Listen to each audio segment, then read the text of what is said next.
International Mafia bus shows U.S.-Italy crime links still strong by Max Matza from the BBC News. Their names could have been ripped from the kind of Hollywood mafia script that once dominated U.S. cinema.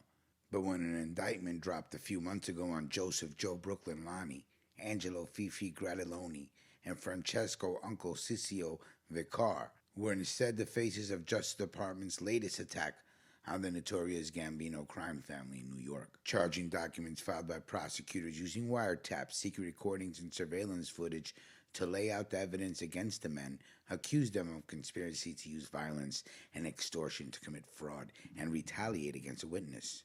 However, as the initial excitement started to fade, experts observed that the latest roundup, which snared 16 alleged mafia members, was unlikely to have a major effect on criminal operations.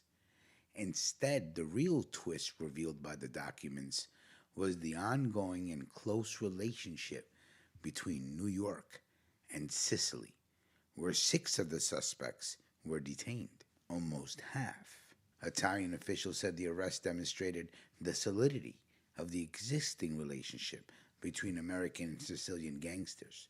Among those arrested were a father in Palermo and his New Jersey-based son. 2 of those arrested in the U.S. were described as American-based members of the Sicilian Mafia, while at least one of the men arrested in Italy is believed to have spent time in the U.S. Similar raids in 2019 and 2020 also targeted people who led a dual life between U.S. and Italy, said criminology professor Anna Sergi, who has written several books about modern organized crime. She told the BBC that the Italian gangsters consider New York to be a gym where their members go to be toughened up. The usefulness of the recruits, though, appeared to vary. In one intercepted discussion, U.S.-based Sicilian Francesco Uncle Ciccio Vicari vented his frustration about his American companions to Francesco Rappa back in Sicily. Quote, "I'm 60 years old," I told him, "and now they want me to do deliveries," he said, complaining that he was not being given more important jobs. Mr. Rappa then contacted his son, Vito, and urged him to intervene. Professor Sergi said, adding that the elder Rappa is very well known to authorities in both the U.S. and Italy and was once arrested in the 1970s for heroin trafficking. His influence and charisma are strong enough in both the U.S. and Italy that he's able to facilitate debt collection through extortion and ensure that his friends are being treated well, she told the BBC News. Despite the varying quantity of the Italian recruits, American crime families have continued to rely on a stream of such soldiers, as prosecutors have convinced scores of their own members to rat or inform on their families in exchange for reduced or more lenient prison sentences over the decades. A disgraziat. The trend has seen crime bosses appreciate the input of Italians who had been seen as more loyal to a code of silence known as omerta, experts told the BBC. Among the 5 families that run New York's Italian-American Mafia since 1931, the Gambino and Genovese groups have had the most success recruiting in Italy over the past 15 years, Professor Sergi observed. The Gambinos, who are the primary targets of November's arrest, are particularly close with the powerful Calabrian group, the 'Ndrangheta. The connection is strong because neither side is strong, says Professor Sergi. The Sicilian side is under siege since the 1990s and uses New York as a gym to grow new guys, she said. For the New York families beset by recruitment issues, the men are welcome additions.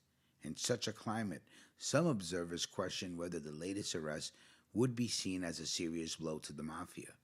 But longtime New York mob lawyer, my guy Murray Richmond, told the BBC that the U.S. indictment doesn't seem particularly serious or heavy compared to other notable prosecutions.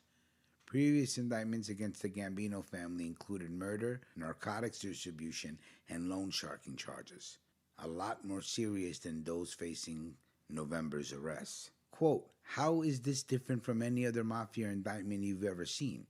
All you have to do is change the names," Mr. Richmond said. The Italian documents include extensive transcripts of phone calls and text messages between the accused in which they discuss developments in the U.S.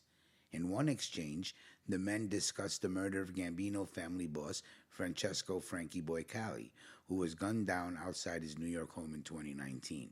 The killing was the highest profile New York Mafia murder in decades and fueled by false speculation of an assassination by a rival family. While the arrest may not cause serious challenges to the Mafia, the indictments do indicate that FBI attention has again returned to organized crime, says former U.S. Justice Department prosecutor Joseph Moreno.